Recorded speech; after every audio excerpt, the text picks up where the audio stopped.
Hola, hola, buenos días, buenas tardes, buenas noches. Bienvenidos y bienvenidas nuevamente a una nueva charla sobre educación ambiental. Hoy una gran charla, una charla que yo tenía muchas ganas de hacer con Sergio Federovisky. ¿Cómo anda, Sergio?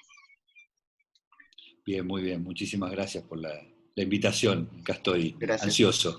Gracias a vos. Sergio es biólogo, es periodista ambiental y es además el secretario de Control y Monitoreo Ambiental de la Nación, y además de todo es el autor de El Nuevo Hombre Verde.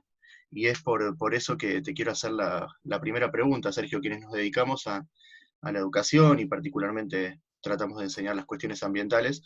El Nuevo Hombre Verde se volvió como una referencia, una cita muy ordenadora, Gracias. sin dudas, sin dudas, una cita muy ordenadora para quienes tratamos de enseñar una educación ambiental de forma crítica. Entonces, lo primero que te quiero preguntar es, ¿quién es o qué es el hombre verde y quién o qué, como una especie de doctor Frankenstein, lo crea? Con ese libro me pasó una cosa muy, muy especial que no me había pasado con otros libros anteriores, que es que la gente interpreta el título del Nuevo Hombre Verde como una cosa positiva. Entonces todo el mundo Exactamente. se me sube a eso y mira, yo también soy el Nuevo Hombre Verde porque quiero ser ambientalista y quiero ser comprometido Y y vos qué sé así. yo. Y, y yo digo, claro, evidentemente la ironía del título no se notó.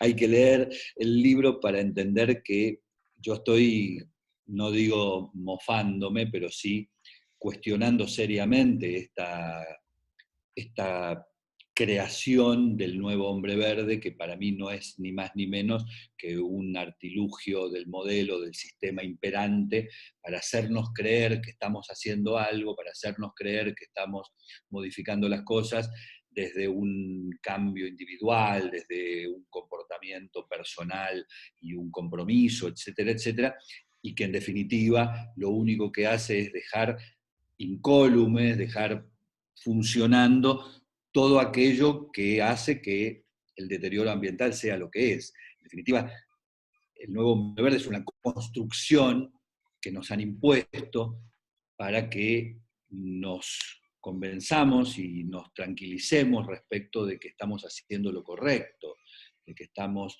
yendo en el camino deseado, de que estamos separando la basura en nuestras casas, que estamos cerrando la canilla, que apagamos las luces que no utilizamos, que salimos con la bolsita de arpillera en lugar de la bolsa de plástico, etc. Y que somos solidarios en materia ambiental. Y creo que todo eso es para opacar, para disfrazar, para ocultar el hecho de que los verdaderos motivos del deterioro ambiental, las verdaderas causas del desastre ambiental en el que vivimos, no están generadas por las actitudes individuales y por lo tanto no van a ser reparadas por las actitudes individuales, sino por la esencia de un modelo que está basado en el arrasamiento de los recursos naturales, en la expoliación de la naturaleza, en la doblegación de la naturaleza en función de los intereses del capitalismo. Y eso es lo que termina siendo disfrazado por esta idea de que el nuevo hombre verde va a ser el que va a llevarnos a buen puerto y nos va a permitir instalar el Claro. desarrollo sustentable, otro mito del cual yo me ocupo en otro libro que se llama Los mitos del medio ambiente, porque está en la misma sintonía, es esta idea de que son construcciones conceptuales, construcciones incluso del lenguaje, que apuntan a que nos sintamos mejor con nosotros mismos, mientras al lado pasa la topadora. Claro, sí, yo siempre digo, la ciudad de Buenos Aires en particular, ¿no? Está llena de hombres y mujeres verdes y las condiciones ambientales no han mejorado, notoriamente. No, no, porque hay algo claro respecto de que, y esto lo dice la sociología, no lo digo yo, la, paradójicamente en las cuestiones ambientales nos han inoculado la idea de que la conciencia colectiva es la suma algebraica de las conciencias individuales y que algún día si vamos sumando todos los que cerramos la canilla a tiempo va a dejar de haber derroche de agua, y si un día todos separamos la basura en nuestra casa va a haber menos basura en los rellenos sanitarios, y si un día todos, entonces esta sumatoria solo funciona en la aritmética. en una hipotética aritmética sí funciona, pero en la realidad sociológica no funciona, porque el comportamiento colectivo de una sociedad está directamente relacionado con los modos de gobernanza de esa sociedad y los intereses que detentan el poder en esa sociedad. Por lo tanto, las posibilidades de un cambio comportamental a escala de una sociedad no dependen de la cantidad de gente que haga algo, sino de cuáles son los intereses que prevalecen y cuáles son las políticas públicas que tienden a que prevalezcan esos intereses. Vos Porque claramente, recuperás, si yo claro, puedo... Sí, vos recuperás el texto de Lukács, que a mí me parece genial, que él dice, es genial. nos han engañado, ¿no? En el neoliberalismo nos ha engañado en hacernos creer que esto se resolvió individualmente. Ese texto es maravilloso y yo lo recomiendo siempre. Es un texto que salió en The Guardian y lo recomiendo siempre porque es extraordinario como desde un lugar muy sencillo, Lucas lo que nos dice es, él hace una figura muy simpática, dice, frente al desastre ambiental nos mandan con una toalla mojada a apagar un incendio en un edificio de 20 pisos y nos dicen que con esa toalla mojada nosotros vamos a apagar el incendio y resolveremos el problema. Es un disparate, pero es un disparate que cree mucha gente. Este es el gran problema. Este es el gran problema. Y nos han engañado. El artículo de Lucas está basado en un dato que es verdaderamente demoledor y casi, diría yo, obsceno, y es un dato contrastable, El de que las es que empresas. el 70% de los gases, de las emisiones de los gases de efecto invernadero de la atmósfera, lo explican 100 empresas. O sea, 100 empresas con nombre y apellido son las responsables del 70% de los gases de efecto invernadero. O sea, por fuera de esas 70 empresas queda la humanidad entera responsable del 30% restante. Mm. Y nos quieren hacer creer que porque yo ande en bicicleta, en lugar de usar auto, voy a resolver el problema del cambio climático y de los gases de efecto invernadero, cuando son 100 empresas las que resolverían todo ese problema. Y ese disparador para ese artículo justamente lo que demuestra es, muchachos, la conciencia individual, tener grandes cuestiones vinculadas con el compromiso individual en materia ambiental. Es muy interesante, es muy simpático, es útil, por supuesto, pero no cambia, no modifica nada. Lo paradójico, o si se quiere, lo doloroso, es que esto en materia ambiental ha entrado muy fuertemente. O sea, hay un convencimiento, Terrible. casi diría una unanimidad, incluso hay decisiones políticas que se adoptan sobre la creencia de que lo que nos falta es conciencia individual en materia ambiental. ¿Y Cuando está cuán, claro que lo que está funcionando mal es un sistema. Claro, y que aparte, como volviendo a la metáfora del edificio, vos también lo decís en el libro, el incendio ese lo han hecho en un 70% estas 100 empresas para beneficio de ellos propios, ¿no? Y de ellos mismos, y nos echan la culpa a nosotros. Exacto. Es ridículo y a la vez es tremendo cómo ha pregnado esto en la educación ambiental, ¿no? Y en la gente. Es Es por el beneficio de ellos notable, que hicieron este desastre, no lo hicieron tampoco para nosotros, no nos derramó nada de... sí, pero es notable esto que vos decís, esa pregnancia que tiene esa idea, a tal punto que a mí me ha pasado en muchísimas situaciones, en charlas o en discusiones públicas sobre estos temas, que cuando doy ejemplos de estas características o señalo, por ejemplo, el riachuelo y la cosa incontrastable de que el riachuelo no es resultado de mi comportamiento individual, sino que es un sistema que permite que haya un río tomado como caño de desagote para las actividades industriales, la gente me responde, ah, sí, porque lo que pasa es que mientras sigamos tirando, bajando la ventanilla y tirando el papelito por la ventanilla, y bueno, y a mí me cuesta entender, y debo reconocer mi limitación para esto, ¿dónde encuentran el vínculo? ¿Dónde se encuentra el hilo invisible entre el desastre ambiental y arrojar un papelito por la ventanilla de un auto? Y yo creo, o por lo menos mi intención para poder desentrañar la existencia de ese hilo invisible, es haber escrito El Nuevo Hombre Verde, porque yo creo que ahí está buena parte de la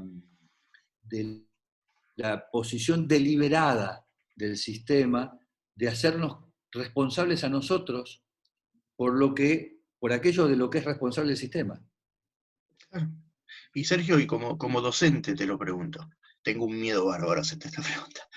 ¿Cuánto ha hecho la escuela? ¿Cuánto ha hecho la escuela en esto que vos decís? ¿Cuánto tiene que ver la escuela en esto que vos contás?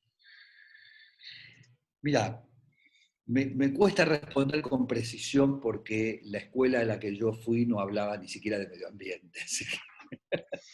Por lo tanto, mi experiencia personal la tengo que dejar a un costado. Sí creo que la educación ambiental, o lo que se conoce como educación ambiental, es muy responsable y termina siendo lamentablemente muy funcional a esta lógica. Yo digo siempre una cosa: yo no soy educador, no lo soy, por lo tanto puedo cometer muchas inexactitudes en lo que diga, pero yo siempre digo que la percepción que yo recibo de lo que se denomina educación ambiental es justamente una suerte de monserga sistemática respecto de cuál tiene que ser mi comportamiento, cómo me tengo que portar yo, individuo, respecto de las cuestiones ambientales. Me suena mucho, y perdón por invadir un terreno que claramente no conozco, Invadí, que yo ahora me voy a meter no en cuestión del solamente... periodismo, del periodismo que vos No, no, conocés y no, yo pero no. digo, me Así voy que a invadí meter en un tranquilo. terreno porque no solamente tengo el apellido que tengo, sino además soy profundamente ateo, pero me suena a una cosa muy de catequesis, la educación Sí, ambiental. coincido. Me, me, me, me da esa percepción, ese olfato, es a ver cómo voy, cómo se va explicándole a cada uno y de alguna manera instruyendo a cada uno cómo se tiene que comportar en la vida, en materia ambiental en este caso. No hay que hacer esto, no hay que hacer lo otro, hay que cuidar, bla, bla, bla. Y yo, por ejemplo, frente a eso siempre digo, insisto, desde mi desconocimiento, porque no soy educador, que si yo tuviera que enseñar algo, enseñaría ecología, no enseñaría medio ambiente, enseñaría ecología, enseñaría una ciencia.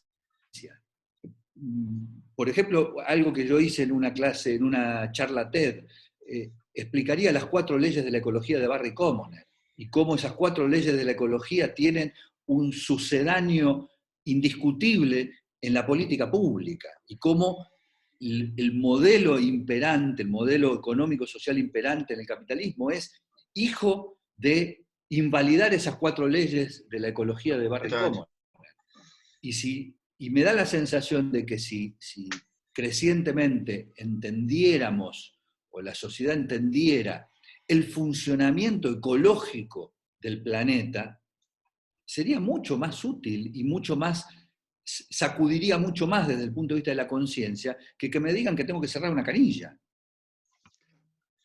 Porque lo que genera es que yo lo veo en los chicos chicos, ¿no? Y esto de termina generando que la nena que tiene el pelo largo y tarda mucho en bañarse lo hace con una culpa bárbara. Bueno, ahí la seño está haciendo algo Claro. mal, está haciendo algo mal, ¿no? Bueno, Eh, ¿No? yo utilicé en el libro Los mitos del medio ambiente, utilicé muy, diría yo, de manera insolente, la, la definición de mito de Levi-Strauss en el sentido de una composición de conceptos que nos permitan transitar la angustia, porque tengo la certeza de que la creación del concepto del desarrollo sustentable, la creación del concepto de la conciencia ambiental, la creación del concepto de, incluso conceptos ridículos como minería sustentable o cosas por el estilo, van en la dirección de hacernos creer que existe una solución para esto tan dilemático y tan angustiante que es imaginar que se nos viene el fin del mundo. Entonces, nos agarramos del desarrollo sustentable, nos abrazamos a él sin cuestionarlo, sin ver si efectivamente es una fórmula coherente, si tiene sentido vincular en un mismo concepto, lo que para mí deriva en un oxímoron, el desarrollo capitalista con la sustentabilidad. Y sin embargo no nos cuestionamos eso y nos aferramos a eso justamente por esta cosa de la angustia colectiva que padecemos. No es sencillo estar en una época en la cual se nos dice todo el tiempo que el fin del mundo no solamente está próximo, sino que es Culpa nuestra. verificable. Y Acá no aparte es hay culpa nuestra, ¿no? claro, y además es culpa nuestra, efectivamente, además es culpa nuestra. Nosotros no estamos en una era en la cual nos dicen que va a venir el cometa Halley y que se va a estrellar y vamos a morir todos, y por lo tanto, yo qué cuerno tengo que ver con el cometa Halley, no puedo hacer nada para detenerlo. Y además es incomprobable, o era, por lo menos cuando se lo decía a comienzos del siglo XX. En cambio, ahora estamos en una época donde la ciencia nos está diciendo que estamos cerca del fin del mundo. La ciencia. Y además nos dicen que la manera de revertir la cercanía o la aproximación del fin del mundo es que cerremos la canilla. Es complicado. Y ahora sí te lo pregunto como periodista, como, como comunicador. Antes te pregunté por cuánto tiene que ver la escuela en todo esto. ¿Cuánto tiene que ver la tele y el periodismo y el periodismo ambiental en la comunicación de este mensaje tan bueno, Mucho. Yo controversial soy como mínimo? mucho, por supuesto. Yo de todos modos, probablemente por una cuestión corporativa, soy bastante benévolo con el periodismo en el siguiente sentido. Me parece que no es del todo justo convertir al mensajero Es cierto. en la causa de los problemas. El periodismo no deja de ser el mensajero. No deja de ser mensajero. ¿Podría ser un mejor mensajero? No tengo dudas. Indudablemente. Debería ser un mejor mensajero sin ningún tipo de duda, pero también es hijo del rigor o hijo de las generales de la ley, es parte de un sistema, es parte de un modelo y es parte de un modelo de concentración. Por lo tanto, si vemos quiénes son los dueños de los medios, vamos a ver que la lógica es que los medios funcionen de este modo. Y además porque los medios, y particularmente en los últimos 10 o 15 años, están muy metidos, muy imbuidos en una lógica de inmediatez que hace casi imposible cualquier reposo, cualquier precisión, cualquier indagación, el periodismo es fotográfico, digo yo siempre. El periodismo es de conjunto de momentos, de fotos, no es de películas, Claro, no claro. es de procesos. Y las cuestiones ambientales son de procesos. Si las cuestiones ambientales se las mira solamente en términos de foto, nos equivocamos siempre. Claro. Es algo que yo repito sistemáticamente cuando doy una charla. Ojo que cuando hablamos de medio ambiente siempre estamos hablando de un proceso, nunca estamos hablando de una foto. Y si miramos solo la foto, le vamos a errar, nos vamos a equivocar. Y eso es contradictorio con el periodismo, aún con el buen periodismo. Porque el periodismo es de fotos. El periodismo te tiene que mostrar lo que está pasando hoy. Claro. ¿Sería deseable que explicara cómo llegamos al hoy? Sí, por supuesto. Pero a veces no puede. No tiene la capacidad o no tienen el interés, o no se lo piden, y eso también es explicable. Y circulan tanto, digamos, por esto que vos mencionás, yo te escucho y pienso lo de las fotos, ¿no? Esto bueno, que vos también mencionás en el libro y que a mí me ayuda mucho a trabajar con los chicos y las chicas en la escuela, de los mensajes que se dan hacia los pibes, ¿no? Y las pibas de las mil y una formas en las que los niños y las niñas pueden ayudar al planeta. Y que claro, y después vos entrás y lees un poco y te dicen que se salís del título, ¿no? Y lees las notas esas y son algunas muy ridículas. De usar autos eléctricos y claro, entonces se baja un mensaje que dificulta un montón pensarlo de manera crítica, cuando le estás Pero diciendo que la además culpa es el pibe, ¿no? Y que hay mil claro, y tiene un esta cosas que puede hacer. dimensión, bueno, Por eso yo decía antes, tiene una dimensión de catequesis muy compleja, porque vos le estás diciendo a un chico de 10 años que si no composta en el balcón de 1 metro por 1 metro que tiene en su departamento en Almagro, se acaba el mundo. Y va a ser culpa de él. Y es un mensaje horrendo, Horrible. es un mensaje horrendo. Pero es un mensaje perverso, como todos los mensajes del capitalismo en función de defender sus intereses mezquinos. Porque en definitiva es el mensaje destinado a que no se identifique claramente dónde están los verdaderos responsables del deterioro ambiental. Lo que ha logrado esa lógica es borrar la idea de que en las cuestiones ambientales, en muchas otras también desde ya, pero en las cuestiones ambientales hay 3 clases al menos de protagonistas. Están las víctimas, los responsables y los culpables.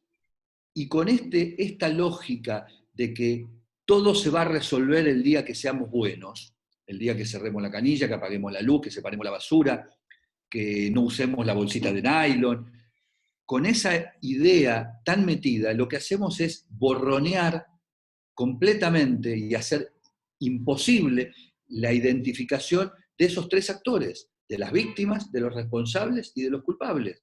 Las víctimas somos los que padecemos las cuestiones ambientales, el que aparece fumigado por el océano de la soja o el que aparece intoxicado por el riachuelo pestilente. Esa es la víctima.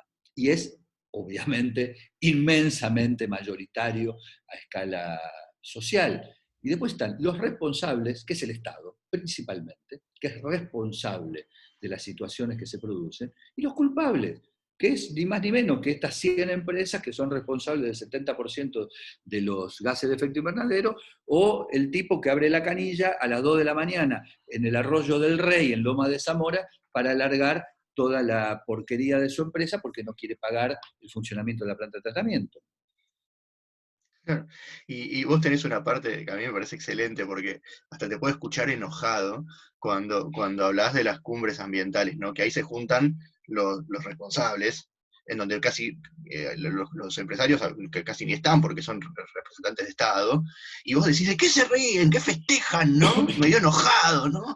¿Qué festejan cuando termina la cumbre y todos aplauden Hay ¿no? y celebran? ¿Y qué festejan? Bueno, mi indignación fue porque cuando yo estaba escribiendo ese libro, hacía no demasiado que se había terminado el Acuerdo de París, tan famoso, tan célebre, etcétera, etcétera. Y ahí está en YouTube un videíto muy cortito del momento en que termina Sí, y se aplauden y se abrazan la entre cumbre. ellos.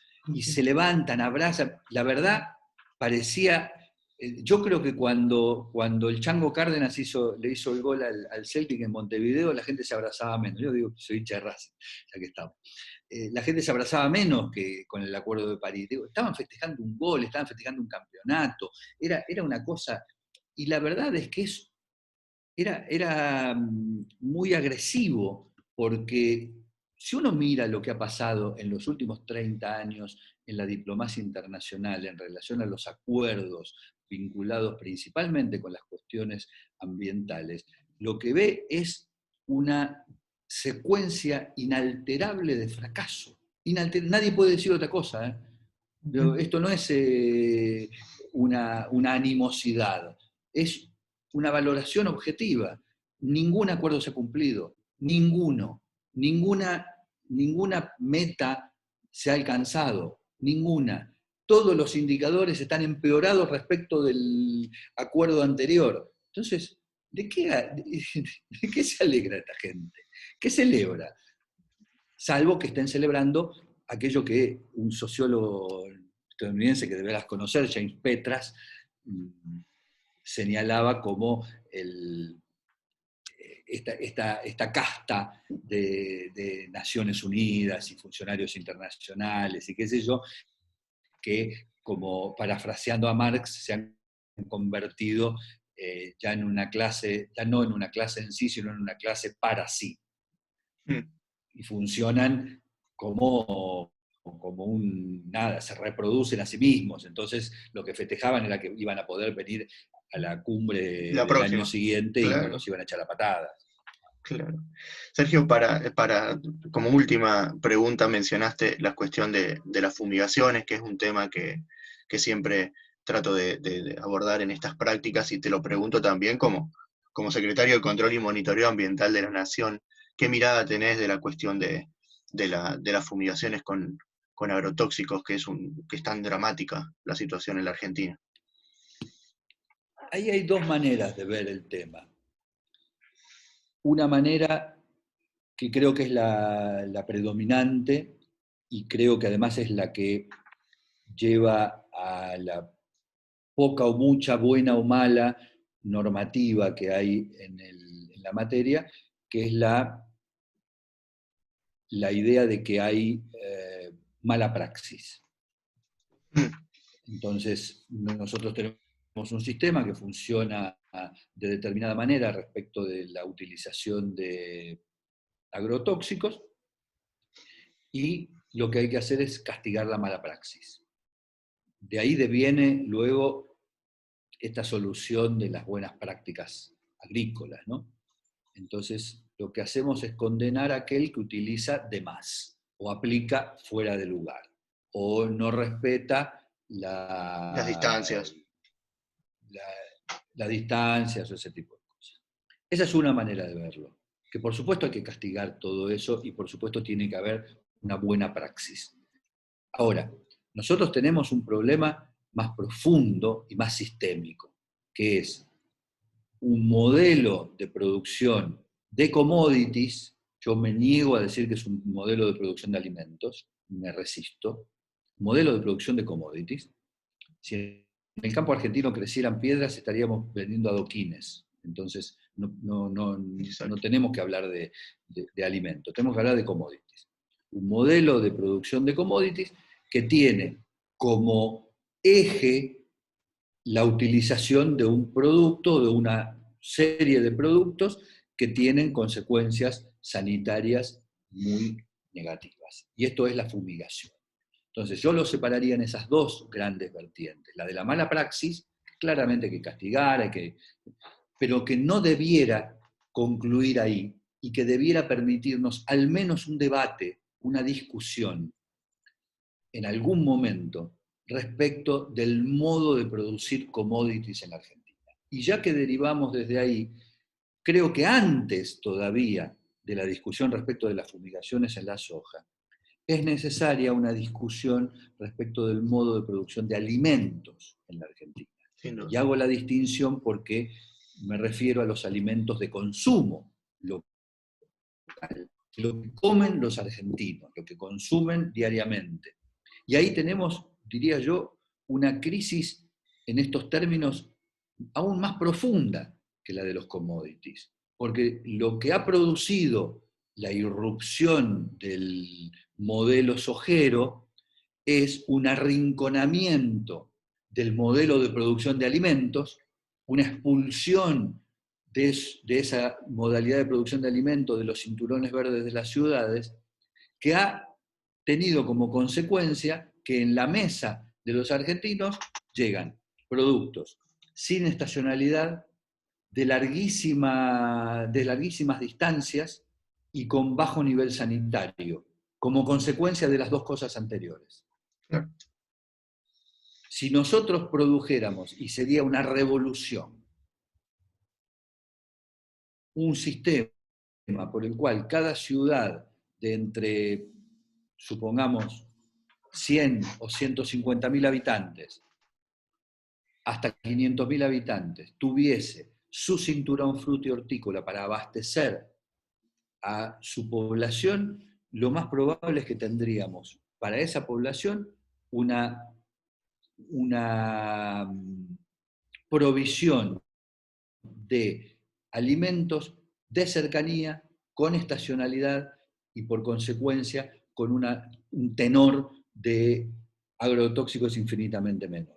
Entonces, esa es la discusión me parece que hay que tener. ¿Cómo es el modelo de producción de alimentos en Argentina? Y por derivación, cómo es el modelo de producción de commodities. Y allí está la discusión sobre la fumigación. Las fumigaciones no son más que una exteriorización de eso. ¿Y vos crees que esas discusiones como camino previo a pensar en una Argentina, yo ya no digo libre de agrotóxicos, pero con una menor producción de agrotóxicos en el plato de cada uno que comemos, que está en un horizonte próximo, esa posibilidad de caminar hacia ese horizonte que vos contás? Me parece que la discusión está latente y que hay una parte muy grande de la sociedad que está más o menos conscientemente pidiendo esa discusión. Eso. Hay un enojo, hay un rechazo, hay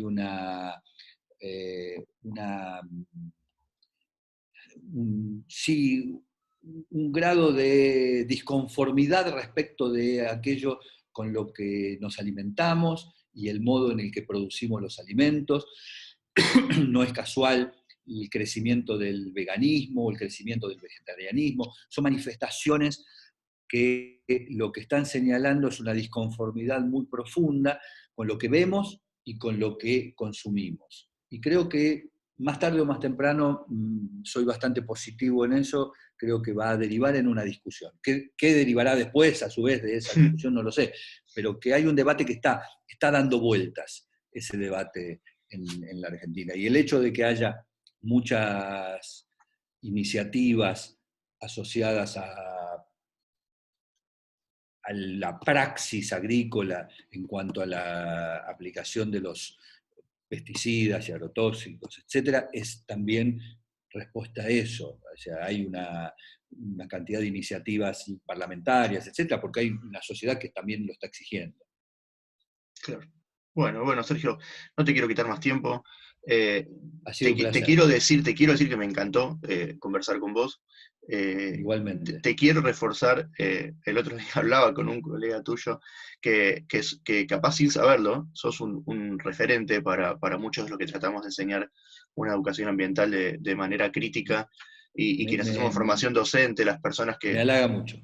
de verdad, a quienes yo trabajo en formación docente y mis estudiantes de la escuela secundaria te conocen, te leen, te escuchan en tu charla y yo sé que a muchos otros también. Y por eso para mí era tan importante y fue tan especial poder tener esta charla con vos y te lo agradezco que te hayas tomado este ratito para charlar. Al contrario, es un placer, verdaderamente. Muchísimas, muchísimas gracias y me halaga porque es un objetivo no buscado. Yo cuando escribo, cuando hablo, cuando doy una charla, etcétera, etcétera, no estoy pensando en la dimensión educativa o formativa de eso, porque no es Claro. no está en mi cabeza, sinceramente. No lo hago con ese propósito, pero justamente por eso me halaga muchísimo más y me alegra mucho que sirva para algo, porque en definitiva uno cuando hace estas cosas lo que está pretendiendo es Claro. sacudir alguna rama para que caiga algún fruto. Y bueno, entonces, si eso en algún puntito se logra, bienvenido sea. Bueno, el propósito de estas charlas es sacudir alguna rama y ver si algo se cae y espero que quienes te hayan escuchado hayan podido, bueno, sacudirse un poco las ramas de sus prácticas y de su forma de pensar la enseñanza de la educación ambiental y haya servido humildemente para eso. Gracias, Espero Sergio. que sí, te agradezco muchísimo. A vos. Un Gracias. saludo muy grande. Chau, chau.